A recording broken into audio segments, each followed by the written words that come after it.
Welcome to the Great Detectives of Old Time Radio. From Boise, Idaho, this is your host, Adam Graham.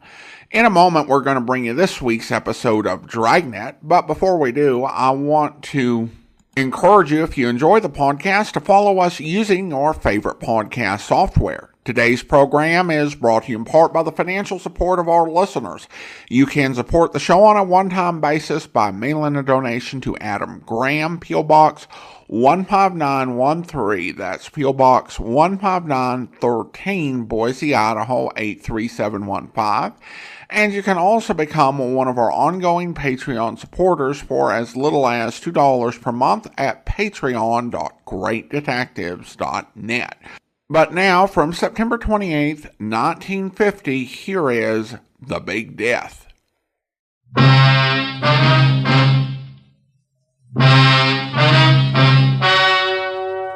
The story you are about to hear is true. Only the names have been changed to protect the innocent.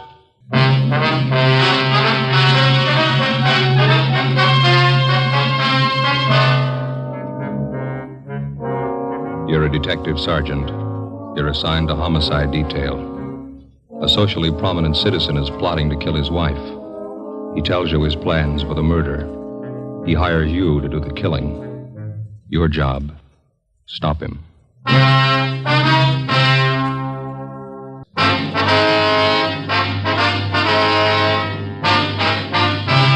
Dragnet, the documented drama of an actual crime. For the next 30 minutes, in cooperation with the Los Angeles Police Department, you will travel step by step on the side of the law through an actual case from official police files. From beginning to end, from crime to punishment, Dragnet is the story of your police force in action. It was Monday, February 17th. It was raining in Los Angeles. We were working the day watch out of homicide detail. My partner's Ben Romero. The boss is Thad Brown, chief of detectives. My name's Friday. It was 4:18 p.m. when we got to room 26, chief of detectives' office. Come on in, man. Have a seat. Did you close the door, Friday? Yep, sure.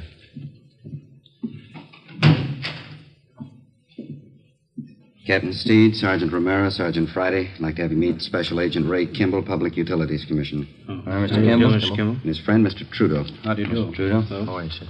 Gentlemen, Mr. Kimball and Mr. Trudeau here have some important information to give us.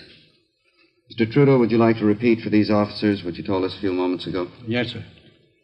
Well, a friend of mine wants me to kill his wife for him. I'm convinced he means to go through with the thing. Naturally, it goes without saying that Kimball here will back up the veracity of the story. Well, Mr. Trudeau, who is your friend? How long have you known him? His name's Charles Stone. Guess maybe you heard of him. Owns a string of warehouses around town. I used to work for him. Oh, yeah. Go ahead. Well, the other day he called me and asked me if I was working. I told him no. Then he asked me to meet him in front of the public library. That was last Saturday afternoon. Did you meet him? Yes, I did. And he took me to a bar in the neighborhood, started telling me all about his troubles at home. Mm-hmm. He said his wife was stepping out on him, running around with other men. Well, we had quite a few drinks, and I guess I thought that's what accounted for it. What's that, Mr. Trudeau? Well, he leaned toward me and he said, "Here's the dope. The wife and I haven't been getting along well at all for about a year. She's stepping out with some other guy on me, and to make a long story short, well, that's when he told me. Yes, sir. He said, I want to lose her. What do you say? Well, I told him I didn't quite get the drift of the thing, and then he said, I want my wife killed. I'll pay you $1,000 for the job. Well, Mr. Trudeau, have you any idea why he contacted you on this thing? Well, I don't know, other than the fact that I hadn't been able to work for some time. He knew I needed the money pretty badly. As soon as I was sure he wasn't kidding about the murder, I told Mr. Kimball here. He's an old friend of mine. Yeah. He said the only thing to do was to take it to the police. Did this Mr. Stone make this proposition to you more than once? Yes, he did. Kept reminding me how much I could use the $1,000. Well, all I could say was that I knew his wife too well. I couldn't do it. What did Stone say to that, sir? Said I had cold feet. Told me I was just like another man he'd lined up to kill his wife. Told me if I didn't want the job, he'd get someone else to do it. Do you think he might go for a substitute, Mr. Trudeau, one of our men? I don't know, Chief. There's only one thing I'm sure of. Yes, sir. He wants his wife dead. 4:42 p.m. The meeting in the chief of detectives' office went on. A man by the name of Charles Stone wanted his wife murdered. He'd offered $1,000 for her death. He'd approached 2 men to do the job, and both had refused. From the information we'd received, we knew he wouldn't stop there. There are a lot of people who'd kill for $1,000. It was only a matter of time till he found one. A plan was formulated, and Ben and I were assigned to the case. 5 p.m. Together with Captain Steed and Mr. Trudeau, we left Thad Brown's office and went down the hall to homicide. In your last meeting with Stone, Mr. Trudeau, you refused outright to have anything to do with this plan to have his wife murdered. Is that right? That's right. Did you leave any opening at all? Well, just to get away from the guy, I told him if I heard of anybody that'd do the job, I'd let him know.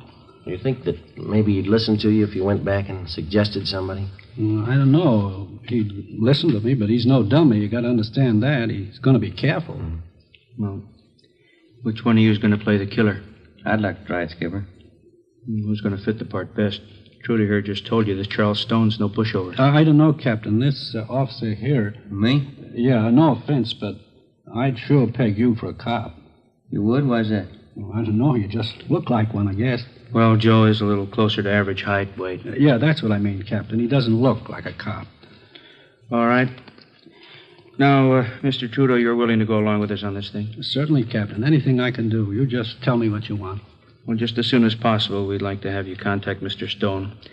You'll know how to approach him so as not to make him suspicious. Yes, I think I can do that. Joe, how do you want to go about this? Well, I better use some kind of an alias. Let's see, Matson.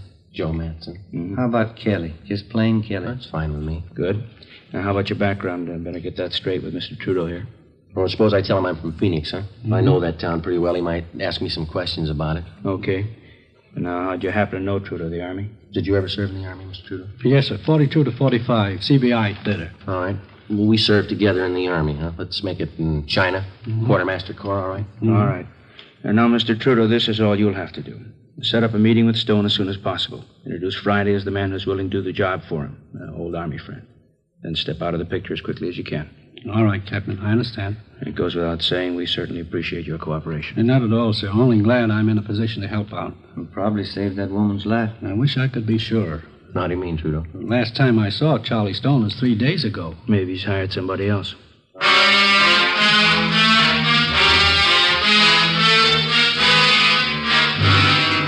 5:30 p.m. Captain Steed ordered 2 teams of men from homicide to watch Charles Stone's wife, Mildred, until further notice. For her own protection, she'd be kept under 24-hour surveillance without her knowledge. We checked the I Bureau to see what we could find on Charles Stone. He owned a gun, a .32 Smith & Wesson revolver. That's all we found. He had no criminal record. We knew of him only as a social figure from a prominent family, and supposedly he was happily married. He owned and operated a chain of 6 warehouses throughout Los Angeles. His business reputation was good. Captain Steed ordered that Charles Stone also be placed under 24-hour surveillance immediately. He would be kept under watch without his knowledge. Ben Romero and Gil Encinas were one of the teams assigned to tail him. The next morning, I checked in for work at the usual time. At 10:15 a.m., I left Captain Steed's office and went into the squad room. Homicide, Friday. This is Mr. Trudeau, Sergeant. I saw Charlie Stone a few minutes ago. Yes, sir. How'd it go? We talked about 20 minutes. I told him you might be willing to do the job. What'd he say? He wants to meet you. Before he hung up, Trudeau told me that Charles Stone would meet us that night in Section B in the grandstands at the midget auto races out near Santa Monica. I informed Captain Steed of the development, and then I left the office, went home, put away my gun and all my identification, changed into some old clothes. I boarded a bus and rode back downtown to the Skid Row area where I rented a single room in a cheap hotel. I signed the register J. Kelly, Phoenix, Arizona. 5:30 p.m. I went to Kogan's Cafe on the corner of South Main and Satella Streets. Captain Steed was waiting for me in one of the rear booths. Hi. Hi. You look like you're all set. How does the outfit strike you, okay? Yeah, fine. That old leather jacket's a good touch. Oh, better let your beard grow a little. All right. I rented a room in one of the hotels down here. I could use a little expense money. Glad you said a little. All right, I'll fix it up for you. Here's the phone number of the hotel in case you want to contact me. Good. There's one thing that's got me a little worried, Skipper. Yeah? The legal angle. You know, you can get pretty close to entrapment in cases like this. Well, nothing to worry about. You just play it straight down the line. Yeah? The idea for the crime has to originate in the mind of the criminal. It's got to be all his idea. You just go along with him. Okay. Be sure and keep us posted. Yes, I will. Murder of his wife means a lot to Stone. He wouldn't want anybody getting in his way. Yeah. Be careful. That night, I had dinner with Trudeau at a cafeteria on South Grand, and then we caught a bus and rode out to the stadium where they held the midget auto races. We found the seats where Charles Stone was to meet us, numbers 4 and 5, row 27, Section B, main grandstand. The auto races started. At 10 minutes past 8 p.m., Charles Stone arrived. He looked like an average, prosperous businessman, well-dressed, medium build, dark hair that showed a few streaks of gray. Trudeau introduced us, and then he left. Where you from, Kelly? Phoenix? You like midget auto races? That's not why I came out here. Trudeau said something about a job. Sure. Guess he told you what it's about. Yeah? You ever handle anything like this before? I'd be a sucker to answer that one, wouldn't I? I just want to know if you could handle it. Trudeau told me about it. I wouldn't be here if I couldn't handle it. It's a delicate job. Gotta be sure it's done right. What are you looking for? References? Gotta be careful, that's all. Well, what about me? I don't know you from Adam. How do I know it won't be a double cross? Don't worry about a double cross. Let's go below the grandstand. Get away from this crowd. All right with me.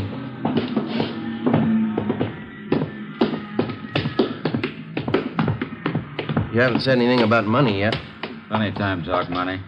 I'd like to know. How much you want? Trudeau said 1,000. Yeah. When could you get it? When would you want it? Before? I'd be a dope to do the job without getting paid first. I'd be just as stupid to give it to you first. Say, can I buy you a hot dog, cold drink? Okay.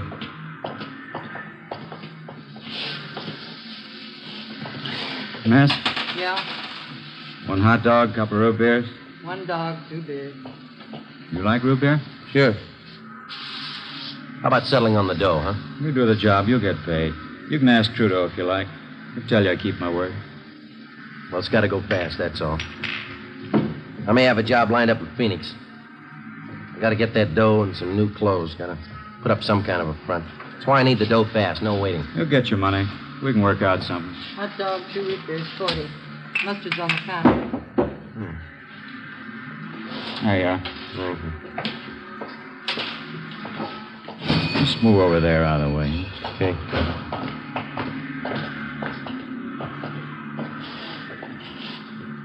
Well, you haven't told me yet. What? How do you want it done? All depends. I haven't got my gun. I'm on the lam. Have you got one? No, I don't own one. Couldn't use a gun anyway. Too much noise. Well, make up your mind. We'll meet tomorrow night. We can talk about it then. Look, mister, you expect me to sit on this thing for a week? I'm not making a career out of just this one job. What are you worrying about? We'll set everything up tomorrow night. All right, how about $10 on the cuff? I got to live. I'm flat. There's 5. See if that'll do. All right. Now, how about that payoff, the 1,000? How do we set that up? We can talk about that later. Why can't we talk now? Look, Stone, I don't think I like your attitude. You haven't told me how you want the job done. You talk cute every time the payoff's mentioned. Take it easy, Take Kelly. it easy, nothing. I'm taking the chances. How do I know I'm going to get paid? How do I know you'll kill her?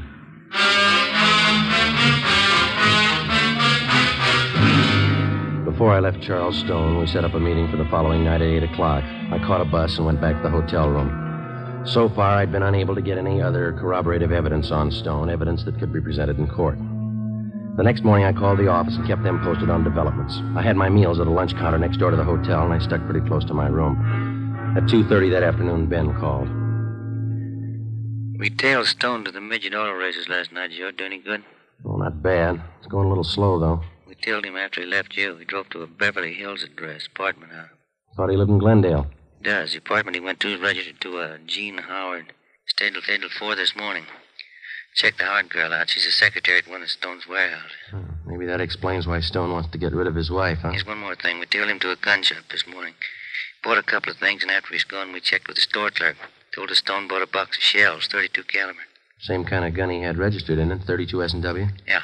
That's funny. Stone told me he doesn't own a gun. Doesn't look too good in my book. All right, now let's don't start worrying, huh? Don't trust him a dime's worth, Joe, that's all. All right. You want to check with me later on? I got to keep this line open. Yeah, all right. See you later. Right.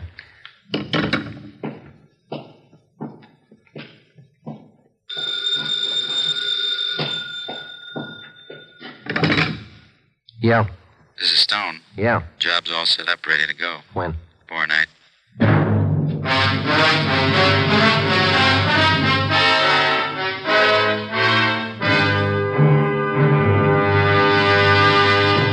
You're listening to Dragnet, the case history of a police investigation presented in the public interest.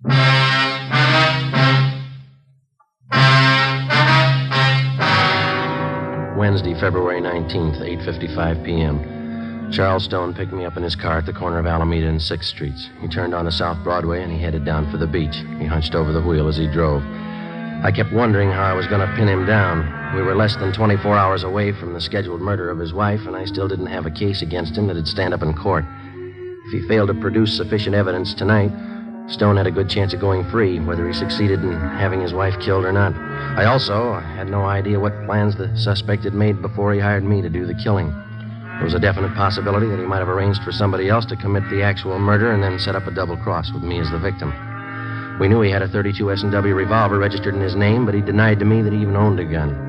9:03 p.m., we pulled up in front of Stone's beach house.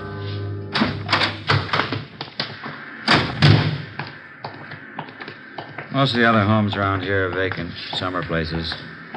People don't start moving in till 1st of May. But you said you were afraid of the neighbors seeing you here. There's some living up the next block. Oh. Can't afford not to be careful. This one here.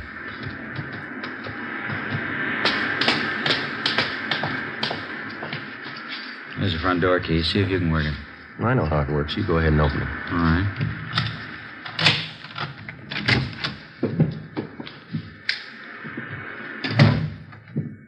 The living room, huh? Yeah, bedroom's over here through this door.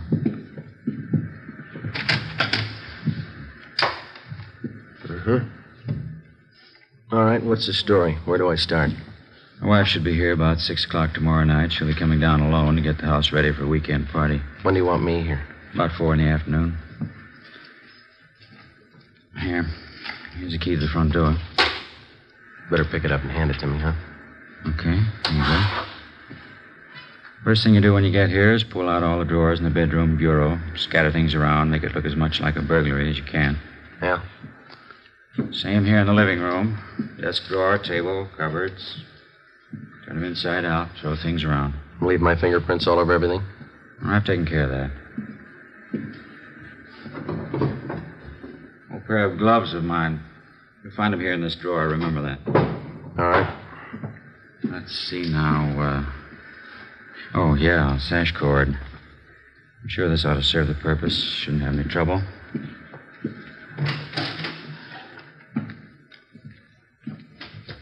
Yeah. Piece of rope's pretty new. It's a little slippery. Won't be with the gloves on. She's not very strong. Shouldn't have any trouble. We'll leave the rope here in the closet. You sure she's going to be alone? Positive.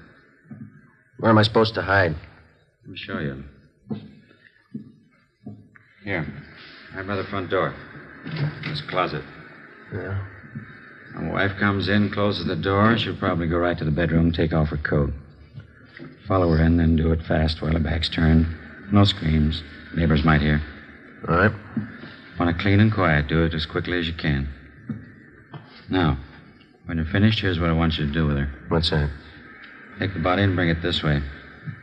Come here. Here, I want you to see. All right. Across the living room to these French doors. Open this one. You won't have any trouble. Take the body out here on the porch. Come with me now. I want you to get this clear in your mind. Yeah, I think I got it. Take her down to this end of the porch, right to the railing, leave her here. It's very important, you understand? All the way down to the end of the porch here. I don't get it, but I guess it's all right. All right, let's go back in. Look, Stone, I may forget the layout of this house here. Could you draw a floor plan for me? I don't want to get mixed up here. No, there's paper on the desk there. You can draw it yourself before you leave tonight. What's the matter? Don't you trust me? Can't afford to take any chances. Now, what was it? Yeah.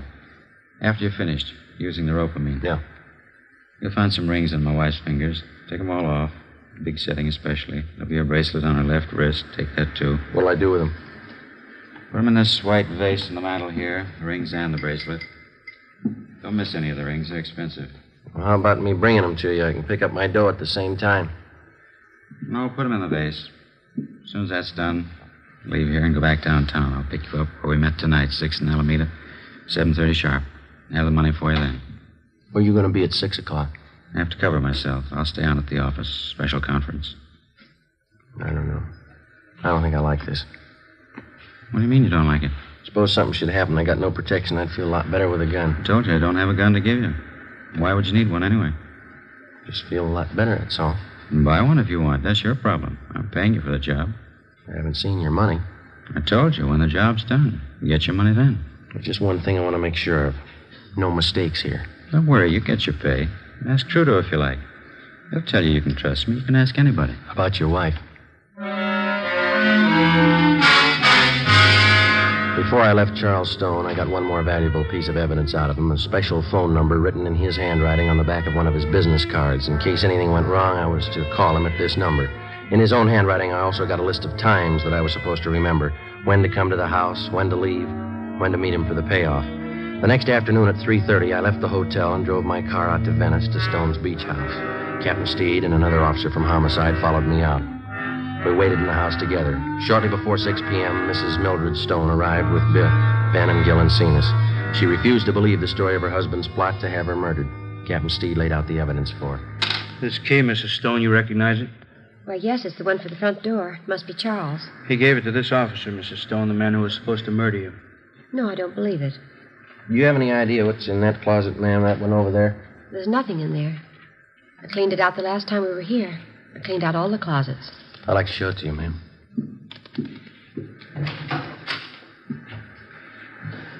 Piece of rope? I never saw that there before. Mr. Stone gave it to me. It was supposed to be the murder weapon. Just one more point, ma'am. Over here, please. Do you know what's in this drawer here? It's empty. It has to be. We never keep anything in there. Only when we move down for the summer months. Joe? Right. Pair of your husband's old gloves. Is that right, ma'am? Well, why would they be there? What for? I was supposed to wear them while I was in the house so I wouldn't leave fingerprints. Do you mind if I sit down? Here you are. I'm sorry, Mrs. Stone. We know it's a terrible shock for you. I think you realize we had to tell you. It's all right. You've been very kind. You saved my life. I'm sorry now that happened. It would have been better if he'd succeeded. Much better. Take it easy, Mrs. Stone. The shame. Terrible, terrible shame. Is there anything I can do for him? He wanted to have you murdered, ma'am.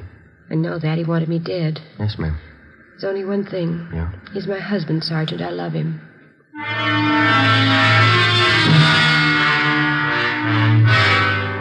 6:45 p.m. I telephoned Charles Stone and told him the job was done. His wife was murdered. He said he'd meet me at 6th and Alameda Streets for the payoff as scheduled. I waited. He failed to show up. At 7:30 p.m., Stone was placed under arrest as he parked his car in front of their Venice beach house. A loaded .32 caliber revolver was found in his pocket. He was taken back to the city hall, the chief of detective's office. Ben and I waited outside the open door. We could hear Thad Brown start the interrogation inside. Do you know what we have you down here for, Mr. Stone? No, I haven't the faintest idea. What would you say if I told you your wife had been murdered? I think you're crazy.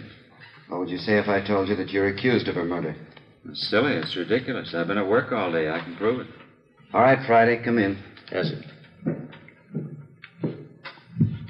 You ever meet this man before? I've seen him on Skid Row. I don't know him.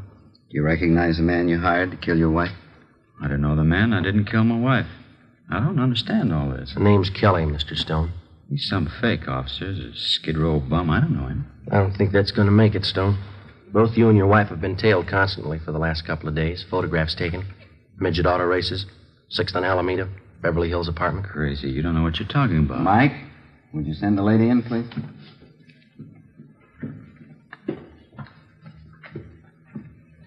Mildred, you don't believe all these things you're saying about me, do you? Here are the rings, Charles. The bracelet, too. I didn't realize how much you wanted them. Molly, I didn't mean it. I didn't mean it. I don't know what I was thinking of. There, Charles. There, it's all right now. You'll feel better in a few minutes. Yes, ma'am. That's all, Friday. Right.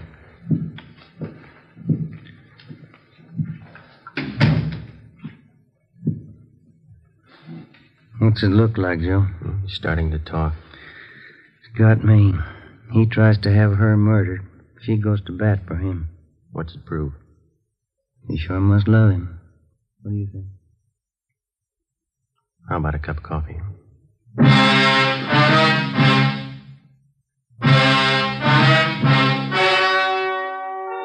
The story you have just heard was true. Only the names were changed to protect the innocent. On May 2nd, trial was held in Superior Court, Department 89, City and County of Los Angeles, State of California. In a moment, the results of that trial. And now, here is our star, Jack Webb. Thank you.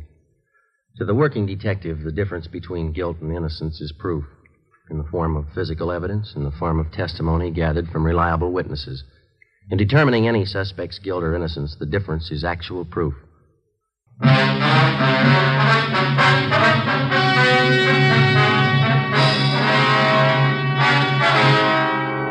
Charles Farnsworth Stone was tried and convicted on soliciting the commission of a felony, 2 counts. He received the sentence as prescribed by law. You have just heard Dragnet, a series of authentic cases from official files. Technical advice comes from the Office of Chief of Police W.H. Parker, Los Angeles Police Department. Hi, folks. This is Bob on the air for Chesterfield. Every Tuesday night, consult your local paper for time and station Hope. And Bing, on the air for Chesterfield every Wednesday night, Crosby. I've called this little seminar to teach our new boy the ropes. Say, Sag, I think it's only fair to warn you, with me selling Chesterfields this year, you'll have to limp along lively to keep up. Oh, say, since when have you been any competition, lover boy? When we're in pitches together, who always gets the girl? Which only backs up the old saying, everybody loves a fat man. Hear Hope and Crosby Tuesday. Next, We the People on NBC.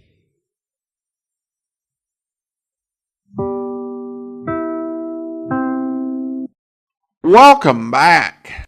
Another solid script. It's worth noting that a similar concept was used in the 1960s TV show in the season 2 episode, The Big Ad, except in that one, a newspaper ad was being placed in order to solicit the crime.